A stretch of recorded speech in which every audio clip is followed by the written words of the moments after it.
கர்த்தருடைய பரிசுத்த நாமத்திற்கு மகிமை உண்டாவதாக. லேவி பைபிள் மினிஸ்ட்ரியின் மூலமாய் உங்களை சந்திப்பதில் மிகுந்த மகிழ்ச்சி அடைகிறேன். கர்த்ததாமே உங்களை ஆசீர்வதிப்பாராக.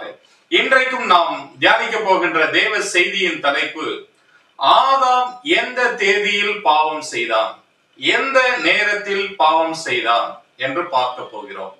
வேதத்தில் ஆதாம் பாவம் செய்த நாளையும் தேதியும் குறிப்பிடவில்லை என்றாலும் நாம் சில ஆவிக்குரிய ரகசியங்களை வைத்து அவன் இந்த நாளில் தான் பாவம் செய்திருக்க வேண்டும், இந்த நேரத்தில் தான் அவன் பாவம் செய்திருக்க வேண்டும், இந்த நேரத்தில் அவன் ஆத்துமா மரணத்துக்குள் ஆகியிருக்க வேண்டும் என்று நாம் தியானிக்க போகிறோம். ஏனென்றால் தேவன் வெளிப்படுத்தின விசேஷம் 2வது அதிகாரம் 5வது வசனத்தில் ஒரு வார்த்தையை குறிப்பிடுகிறார். அதை நாம் வாசிப்போம். ஆகையால் நீ இன்ன நிலைமையிலிருந்து விழுந்தா என்பதை நினைத்து மனம் திரும்பி ஆதியில் செய்த கிரியைகளை செய்வாயாக. இல்லாவிட்டால் நான் சீக்கிரமாய் உன்னிடத்தில் வந்து நீ மனம் திரும்பாத பட்சத்தில் உன் விளக்கு தண்டை அதனிடத்திலிருந்து நீக்கி விடுவேன். இங்கு தேவன் நீ இன்ன நிலைமையிலிருந்து விழுந்தாய் என்பதை நினைத்து மனம் திரும்பு என்று சொல்கிறார்.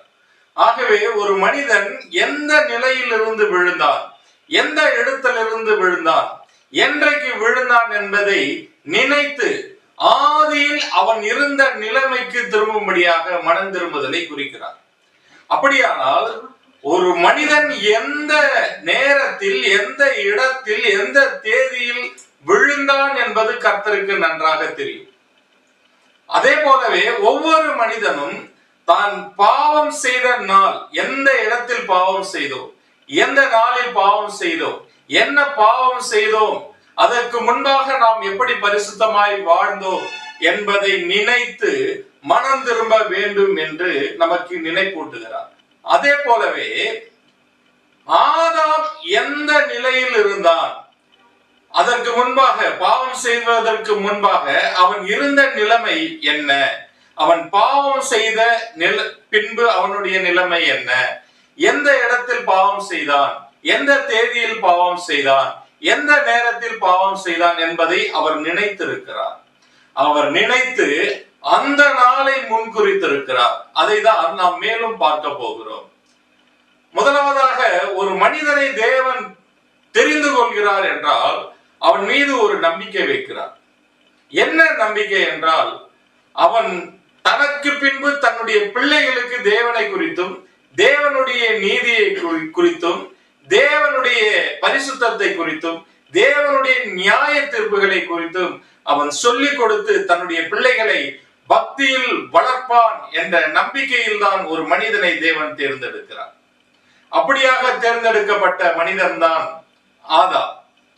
மல்கியாவின் புஸ்தகம் 2வது அதிகாரம் 15வது வசனத்தை வாசிப்போம். அவர் ஒருவனை அல்லவா படைத்தார், ஆவி அவரிடத்தில் பரிபூர்ணமாய் இருந்ததே, பின்ன ஏன் ஒருவனை படைத்தார், தேவ பக்தியுள்ள சந்ததியை பெரும்படிதானே. இங்கு அவர் ஆதாமை குறித்து தெளிவாக தெரியப்படுத்துகிறார். அவர் ஒருவனை அல்லவா படைத்தார், அவரிடத்தில் ஆவி பரிபூரணமாய் இருக்கையில் பின்பு ஏன் ஒருவனை படைத்தார், அவனிடத்திலிருந்து தேவ பக்தி உள்ள சந்ததியை பெரும்படித்தானே. அப்படியானால் ஆதாம் மேல் ஒரு நம்பிக்கை வைத்திருந்தார். அவன் தன் பிள்ளைகளுக்கு தேவ பக்தியை சொல்லிக் கொடுத்து வளர்ப்பான் என்ற நம்பிக்கையில் ஆதாமை அவர் தெரிந்து கொண்டார். அதே போலதான் ஆபிரகாமையும் தெரிந்து கொண்டார். ஆபிரகாம் தன்னுடைய சந்ததிகளுக்கு, தனக்கு பின்வரும் தன்னுடைய சந்ததிகளுக்கு தேவனுடைய நீதிகளையும் நியாயங்களையும் சொல்லிக் கொடுத்து வளர்ப்பான் என்ற நம்பிக்கையில் ஆபிரகாமை தேவன் தெரிந்து கொண்டார். எகிப்திலிருந்து இஸ்ரவேலர்கள் வரும் பொழுது மோசேவின் மூலமாக இஸ்ரவேலர்களுக்கு தேவன் கொடுத்த கட்டளை என்னவென்றால், உபாகமம் 4வது அதிகாரம் 10வது வசனத்தை வாசிப்போம். உன் கண்கள் கண்ட காரியங்களை நீ மறவாதபடிக்கும் உன் ஜீவனுள்ள நாளெல்லாம் அவைகள் உன் இருதயத்தை விட்டு நீங்காதபடிக்கும் நீ எச்சரிக்கையாய் இருந்து உன் ஆத்துமாவை ஜாக்கிரதையாய் காத்துக்கொள். அவைகளை உன் பிள்ளைகளுக்கும் உன் பிள்ளைகளின் பிள்ளைகளுக்கும் அறிவிக்க கடவாய். இங்கு தேவன் எகிப்திலிருந்து இஸ்ரவேலர்கள் வெளியேறிய பின்பு மோசேவின் மூலமாக ஒரு கட்டளையை கொடுக்கிறார். நீ உன் கண்கள் கண்ட காரியங்களை மறவாதபடிக்கு அவைகளை ஜாக்கிரதையாக கைக்கொண்டு உன் பிள்ளைகளுக்கும் உன் பிள்ளைகளின் பிள்ளைகளுக்கும் அதை சொல்லிக் கொடுக்க கடவாய். அதே கட்டளையை ஆபிரகாமுக்கும் அவர் கொடுத்திருந்தார். அதே கட்டளையை ஆதாமுக்கும் கொடுத்திருக்க வேண்டும். ஆதாம் கண்ட காட்சிகளை, ஆதாம் வாழ்க்கையில் நடந்த எல்லா விதமான காரியங்களையும் அவன் தன்னுடைய பிள்ளைகளுக்கு சொல்லி வளர்த்திருக்க வேண்டும்.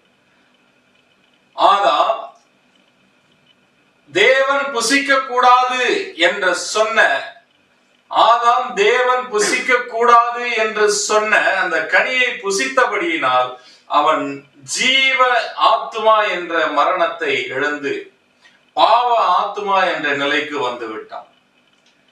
இதனாலே அவன் நிர்வாணமாக்கப்பட்டு அவனும் அவனுடைய மனைவியும் ஏதேன் தோட்டத்தை விட்டு தேவனால் துரத்தப்பட்டார்கள்.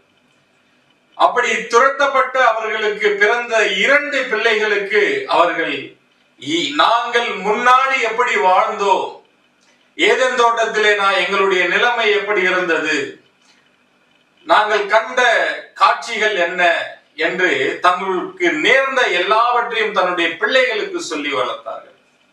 அப்படி அவர்கள் கண்ட காட்சி, ஸ்ரீயின் வித்துக்கும் உன் வித்துக்கும் பகையை உண்டாக்குவேன், அவர் உன் தலையை நசுக்குவார், நீ அவர் குதிகாலை நசுக்குவாய் என்று தேவன் சர்வத்தை பார்த்து சொன்னபோது அதன் அருகில் இருந்து கண்டவர்கள் ஆதாமும் ஏவாளும். இங்கு ஏதேன் தோட்டத்திலே ஆதாம் தலையாக இருந்தான், சர்ப்பம் குதிகாலாகிய வாளாக இருந்தது.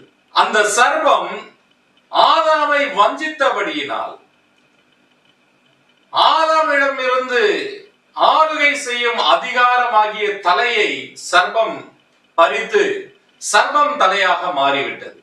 அதனாலதான் தேவன் சொல்கிறார், உன் தலையை அவர் நசுக்குவார். யாரு?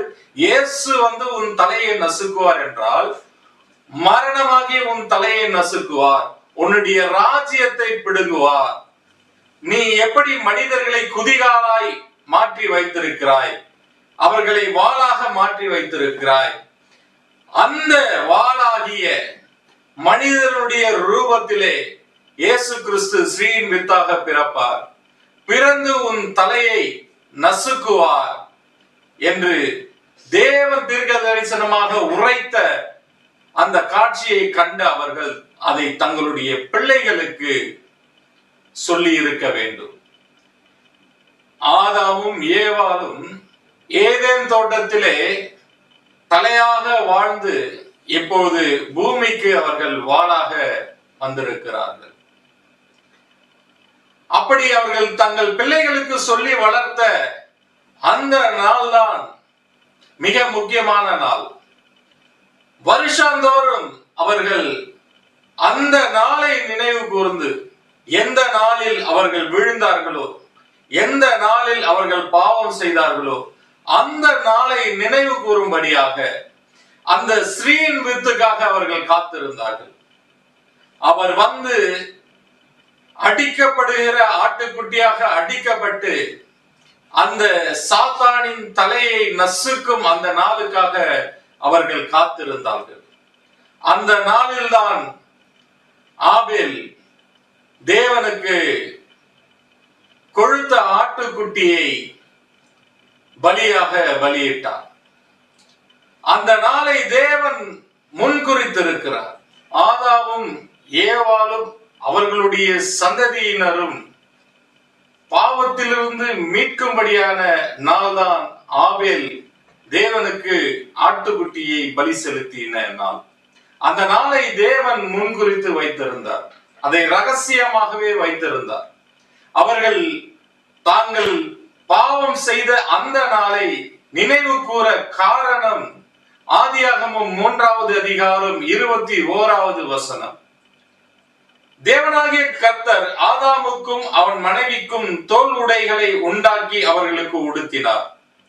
இங்கு நிர்வாணமாக காணப்பட்ட ஆதாமுக்கும் ஏவாளுக்கும் தேவன் ஒரு தோல் உடையை உண்டாக்கி அவர்கள் நிர்வாணத்தை மூடி அவர்களை ஏதேன் தோட்டத்திலிருந்து அனுப்பிவிட்டார்.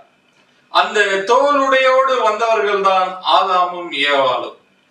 இந்த தோலுடையாகிய ஆட்டுக்குட்டியின் உடை என்று உங்களுக்கு இயேசு கிறிஸ்துவின் மூலமாக உடுத்தப்படுகிறதோ அன்றுதான் நீங்கள் ஏதேனுக்குள் வர முடியும் என்று தேவன் அவர்களுக்கு சொல்லி அனுப்பியிருக்கிறார். இதையும் அவர்கள் தங்களுடைய பிள்ளைகளுக்கு சொல்லி வளர்த்தார்கள். அதில் அக்கறை இல்லாமல் வாழ்ந்தவன் தான் காயின். ஆனால் ஆபேல் இந்த உலக வாழ்க்கையெல்லாம் எனக்கு மேன்மை அல்ல, இந்த உலகத்தில் உள்ள அத்தனை மேன்மைகளும் எனக்கு ஒரு பொருட்டே அல்ல, நான் அடிக்கப்பட்ட ஆட்டுக்குட்டியாகி இயேசு கிறிஸ்துவின் வஸ்திரத்தை தரித்து கொண்டு நான் ஏதேனுக்குள் போக வேண்டும் என்று வாழ நினைத்து அந்த பலியை செலுத்தினான். ஏன் இதை நாம் சொல்கிறோம் என்றால், இதே நாளில் தான் எகிப்திலிருந்து இஸ்ரவேலர்கள் வெளியேறினார்கள். எகிப்து என்பது ஒரு மரண தண்டனை, ஆவிக்குரிய மரண தண்டனை தான் எகிப்து. எகிப்தின் அடிமைத்தனத்திற்குள் ஏன் அவர்கள் செல்ல நேர்ந்தது? இஸ்ரவேலர்கள் அவர்கள் தேவனுடைய கட்டளையின்படி வாழாதபடியினால் தேவன் அவர்களை எகிப்தினே அடிமைத்தனத்தில் கொடுத்திருந்தார். இந்த எகிப்தின் அடிமைத்தனத்திலிருந்து அவர்கள் விடுதலையான நாளும் ஆபேல் பலி செலுத்தின நாளும் ஒரே நாள் தான். அந்த நாளில் தான் ஆதாமும் பாவம் செய்து ஜீவ மரணம் அடைந்திருக்கிறார். யாத்திராகமும் 12வது அதிகாரம் 1வது வசனமும் 2வது வசனமும் வாசிக்க பார்ப்போம். கர்த்தர் எகிப்து தேசத்திலே மோசேயையும் ஆரோனையும் நோக்கி, இந்த மாதம் உங்களுக்கு பிரதான மாதம், இது உங்களுக்கு வருஷத்தின் 1வது மாதமாய் இருப்பதாக. கர்த்தர் இஸ்ரவேலர்கள் எகிப்திலிருந்து விடுதலையாக போகிற அந்த நாளிலே, இந்த மாதம் உங்களுக்கு வருஷத்தின் 1வது மாதமாக இருப்பதாக, இது உங்களுக்கு பிரதானமான மாதமாக இருப்பதாக என்று ஒரு மாதத்தை அவர்களுக்கு கொடுத்திருக்கிறார். இதுவரையிலும் அவர்களுக்கு அவர் ஒரு மாதத்தையோ ஒரு தேதியோ பிரதானமாக முன்குறித்ததில்லை, சொல்லியதில்லை. ஆனால் எகிப்திலிருந்து அவர்கள் வெளியேறுகிற அந்த நாளிலும் அந்த மாதத்தை அவர், இது உங்களுக்கு பிரதானமான மாதம், இது உங்கள் வருடத்தின் 1வது மாதம், அதாவது வருட பிறப்பு, அந்த வருட பிறப்பிலும் இது பிரதானமான மாதம் என்று குறிப்பிடுகிறார். இந்த பிரதானமான மாதமாகவும் வருடத்தின் 1வது மாதமாகவும் இந்த மாதத்தை அவர் குறிப்பிடுவதற்கு காரணம், ஆதாம் படைக்கப்பட்டு ஏதேன் தோட்டத்திலே அந்த முதல் மாதத்திலே தானே பாவம் செய்து வெளியேறிவிட்டான். அந்த முதல் மாதத்திலேயே அவன் பாதி நாட்கள் வாழ்ந்து, 30 நாளிலே பாதி நாட்கள் மட்டுமே அங்க வாழ நேர்ந்தது. அந்த முதல் மாதத்திலேயே அவன் ஏதேன் தோட்டத்தை விட்டு வெளியேற வேண்டிய நாளா இருந்தபடியினால் தேவனுடைய மனதிலே அவன் எந்த இடத்தில் விழுந்தான், எந்த நேரத்தில் விழுந்தான், எதற்காக விழுந்தான், எந்த தேதியில் விழுந்தான் என்று தேவன் முன்குறித்து அந்த நாளை எகிப்தில் இருந்து வெளியேறும் நாளாக இஸ்ரவேலர்களுக்கு கொடுத்தார். யாத்திராகமம் 12வது அதிகாரம் 3வது வசனத்தை பார்ப்போம். நீங்கள் இஸ்ரவேல் சபையார் யாவரையும் நோக்கி, இந்த மாதம் 10ஆம் தேதியிலே வீட்டு தலைவர்கள் வீட்டுக்கு ஒரு ஆட்டுக்குட்டியாகிய ஒவ்வொருவரும் ஒவ்வொரு ஆட்டுக்குட்டியை தெரிந்து கொள்ள கடவர்கள்.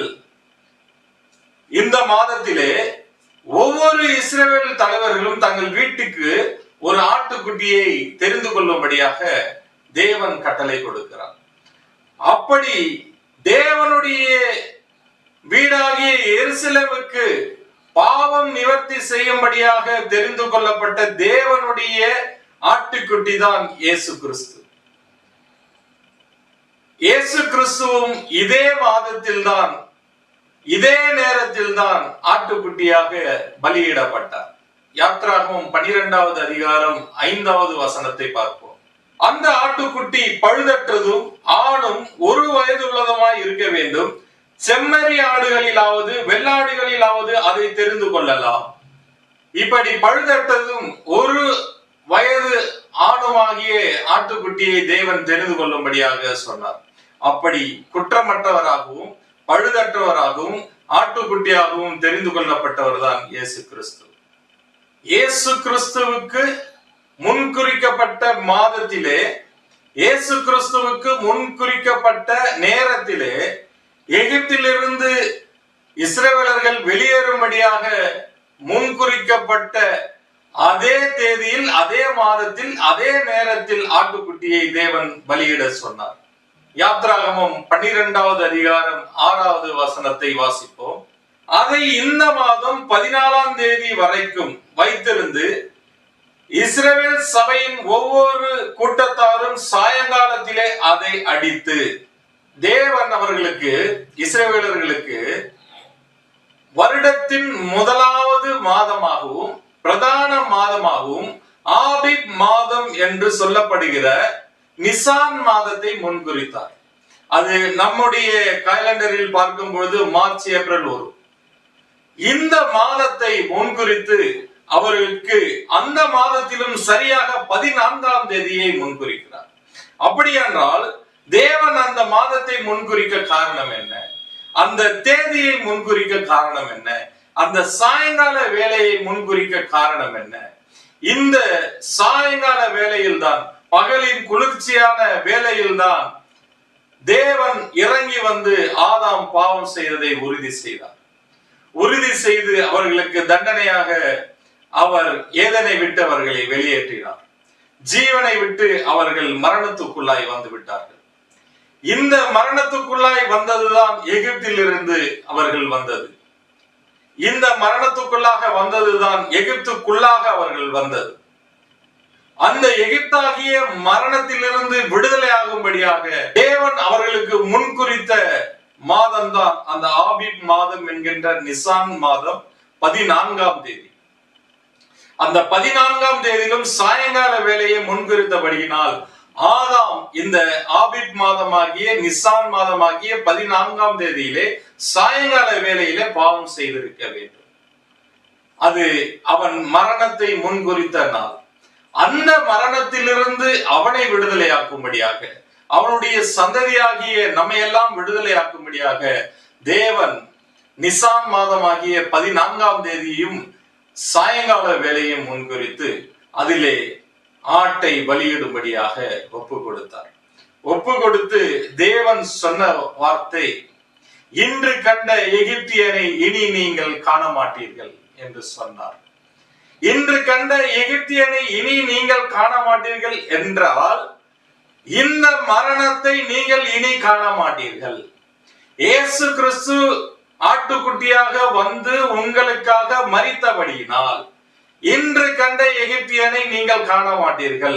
உங்களை ஆளுகை செய்த மரணத்தை நீங்கள் இனி காண மாட்டீர்கள் என்று சொன்னார். அதே நாளிலே அவர்களை எகிப்திலிருந்து வெளியேறும்படியாக தேவன் கட்டளை கொடுத்தார். யாத்ராகமம் 12வது அதிகாரம் 51வது வசனத்தை வாசிப்போம். அன்றைய தினமே கர்த்தர் இஸ்ரவேல் புத்திரரை அணியணியாய் எகிப்து தேசத்திலிருந்து புறப்பட பண்ணினார். அன்றைய நாளிலே, என்று அவர்கள் நிசான் மாதம் 14ஆம் தேதி சாயங்கால வேளையிலே அந்த ஆட்டுக்குட்டியை பலி செலுத்தினார்களோ, அன்றைய நாளிலே அவர்களை அணியணியாய் எகிப்திலிருந்து புறப்பட பண்ணினார் என்றால் மரணத்திலிருந்து விடுதலை ஆக்கினார். அந்த நாளிலே தான் இயேசு கிறிஸ்து நிழலாட்டமாக பாவத்தை ஜெயமாக விழுங்கினார். ஆதாமையும் ஆதாமனுடைய சந்ததியும் மீட்கும்படியாக தேவ ஆட்டுக்குட்டியாக இயேசு கிறிஸ்து தேவனுடைய வீடாகிய எருசலேமுக்கு வந்தார். எப்படி வந்தார்? பாவ மாம்சத்தின் சாயலாக வந்தார். பிலிப்பியரின் புஸ்தகம் 2வது அதிகாரம் 7வது வசனத்தை பார்ப்போம். தம்மைதாமே வெறுமையாக்கி அடிமையின் ரூபம் எடுத்து மனுஷர் தேவனுடைய குமாரன் தம்மைதாமே வெறுமையாக்கி அடிமையின் ரூபம் எடுத்து, எகிப்தினுடைய அடிமையின் ரூபம் எடுத்து மனுஷ சாயலானார். எகிப்திலே எப்படி அடிமையாக இருந்தார்களோ, மரணத்திற்கு எப்படி அடிமையாக இருந்தார்களோ, அந்த அடிமையின் ரூபம் எடுத்து மனுஷ சாயலாகி தேவ ஆட்டுக்குட்டியாக தேவனுடைய வீட்டிற்கு வந்தார். இதைதான் யோவான் சொல்கிறார். யோவான் எழுதின சுவிசேஷம் 1வது அதிகாரம் 29வது வசனத்தை பார்ப்போம். மறுநாளிலே யோவான் இயேசுவை தன்னிடத்தில் வர கண்டு, இதோ உலகத்தின் பாவத்தை சுமந்து தீர்க்கிற தேவ ஆட்டுக்குட்டி, இதோ உலகத்தின் பாவத்தை சுமந்து தீர்க்கிற தேவ ஆட்டுக்குட்டி என்று யோவானால் முன் உரைக்கப்பட்டவர் தான் இயேசு கிறிஸ்து. இதோ உலகத்தின் பாவத்தை சுமந்து தீர்க்கிற தேவ ஆட்டுக்குட்டி என்று யோவானால் அடையாளம் காட்டப்பட்டவர் தான் இயேசு கிறிஸ்து. எகிப்தின் பாவத்தில் இருந்து விடுதலை ஆகும்படியாக ஒரு ஆட்டுக்குட்டி முன்குறிக்கப்பட்டது. அந்த எகிப்தின் மரணத்திலிருந்து, ஏதேன் தோட்டத்தில் ஆதாம் சந்தித்த மரணத்திலிருந்து விடுதலை ஆக்கும்படியாக முன்குறிக்கப்பட்ட ஆட்டுக்குட்டி தான் இயேசு கிறிஸ்து. இயேசு கிறிஸ்து தேவ ஆட்டுக்குட்டியாக வந்து மரித்த அந்த நாளும் இஸ்ரவேலர்களுக்கு தேவன் முன்குறிக்கப்பட்ட அந்த பிரதான மாதமாகிய நிசான் மாதமாகிய ஆபிப் மாதம் 14ஆம் தேதி சாயங்கால வேளை. மத்தேயு எழுதின சுவிசேஷம் 26வது அதிகாரம் 2வது வசனம் வாசிப்போம். 2 நாளைக்கு பின்பு பஸ்கா பண்டிகை வரும் என்று அறிவீர்கள். அப்பொழுது மனுஷகுமாரன் சிலுவையில் அறையப்படுவதற்கு ஒப்பு கொடுக்கப்படுவார் என்றார். இங்கு இயேசுவையும் பலியிடும்படியாக தேவன் முன்குறித்த நாள் அதே பஸ்கா பண்டிகை கொண்டாடிய நிசான் மாதம் 14ஆம் தேதி சாயந்தரம் வேளை. அதே சாயந்தரம் வேளையிலே, அதே பஸ்கா பண்டிகையிலே, அதே 14ஆம் தேதியிலே இயேசு பஸ்கா பலியாக பலியிடப்பட்டார். அவர் சாயந்தர வேளையிலே தன்னுடைய ஜீவனை கொடுத்து ஆதாமையும் ஆதாமுடைய சந்ததியாகிய நம்மையும் மரணத்தில் இருந்து விடுதலையாக்கினார். அந்த நிசான் மாதம் 14ஆம் தேதி சாயங்கால வேளையிலே இயேசு கிறிஸ்து மரித்து நம்மை எல்லாம் பாவத்தில் இருந்து விடுதலையாக்கினார். இந்த நாளை தேவன் முன்குறிக்க காரணம், ஆதாம் இதே மாதத்தில் தான் பாவம் செய்திருக்க வேண்டும், இதே தேதியில் தான் பாவம் செய்திருக்க வேண்டும், இதே சாயங்கால வேளையில் தான் அவன் பாவம் செய்திருக்க வேண்டும், அவனுடைய ஆத்மா மரணித்திருக்க வேண்டும். அதனால்தான் தேவன் அந்த நாளை தன் மனதிலே வைத்தபடியினால்தான் அந்த நாளை ஆவேலும் முன்குறித்து தேவனுக்கு ஆட்டுக்குட்டியை பலியாக செலுத்தினார். அதே நாளில் தான் ஆபிரகாம் தன்னுடைய பிள்ளையை கழுதையிலே கட்டி கொண்டு சென்று தேவ ஆலயத்துக்கு முன்பாக மோரியா தேசத்திலே அவனை கட்டி பலியிட கொண்டு சென்ற நாளும் அந்த நாள் தான். இந்த நாளை தேவன் முன்குறித்தபடியினால்தான் ஆபிரகாமுக்கு அவனை சோதிக்கும்படியாக அவனுடைய ஒரே குமாரனை ஈசாக்கை பலியிடும்படியாக மோரியா தேசத்துக்கு அழைத்து சென்றார். ஆபிரகாமுக்கு ஏற்கனவே இஸ்மவேல் என்று ஒரு மகன் இருந்தான். ஆனால் ஒரே குமாரன் என்று சொல்லப்படுவதற்கு காரணம், அவன் தேவனுடைய வாக்குத்தத்தத்தின்படி பிறந்த பிள்ளை. அதனால்தான் ஈசாக்கை ஒரே பேரான குமாரன் என்று குறிப்பிட்டார். அதே போலதான் இயேசு கிறிஸ்துவும் தேவனுக்கு ஒரே பேரான குமாரனாக குறிக்கப்பட்டு இந்த நிசான் மாதம் 14ஆம் தேதியிலே சாயங்கால வேளையிலே மரித்தார். நமக்காக நாம் எந்த இடத்தில் மரித்தோ, எந்த இடத்தில் பாவம் செய்தோ, எந்த தேதியில் பாவம் செய்தோ, எந்த நேரத்தில் பாவம் செய்தோம் என்பதை தேவன் அறிந்திருக்கிறார்.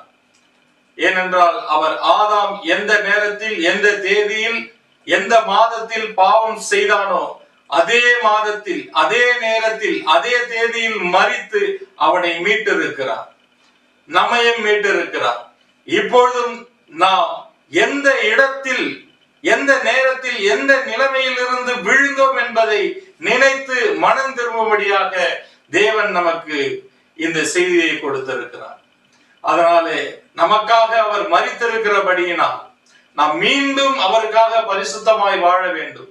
அவருடைய வருகை மிக சமீபமாக இருக்கிறது.